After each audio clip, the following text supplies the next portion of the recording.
यांच्या प्रेरणेने आपण हा कार्यक्रम आयोजित केलेला आहे आणि ह्या कार्यक्रमाला व्यासपीठावर सगळे प्रमुख मान्यवर जे जसे की आता अहमदभाऊ भाऊ खैरे गेलेत, आपल्याला उद्घाटन केलं त्यांनी, तसेच सगळेच मान्यवर म्हणजे शशीभाऊ हिरवे, बाहेरनं आलेले श्री महाजन साहेब, जानमळे अण्णा, जगजाप साहेब, नेपाळवरनं आलेले आपले अमरीश भाऊ भगत, नंतर ॲडव्होकेट बगादेताई चाकणकर साहेब, आपले जिल्हा अध्यक्ष इथले सोमासे अप्पा, शिंदे, सोनवणी मावशी, अर्चनाताई थोरात, काका शेख, रविभाऊ हिरवे, सचिन काटे, राजकुमार सूर्यवंशी, सगळेच आपले सहकारी त्यांनी हा छान कार्यक्रम आयोजित केलेला आहे.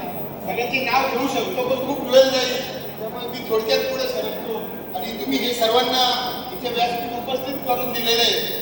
सगळे आलेले आपले समाज बांधव, वधूवर, सगळ्यांसाठी हे जे कार्य जे आहे ते आपले एकाचे दोन व्हावं या उद्देशाने चालू केले. सध्या दगदगीच्या काळामध्ये बऱ्याच जणांना आपल्याला डोर टू डोर जाता येत नाहीये, पण ह्या निमित्ताने हे व्यासपीठ असं आयोजित केलेलं आहे की ज्यांना आपल्याला वधू कोण आणि वर कोण हे इथे येऊन आपल्याला सगळ्यांना माहिती होती.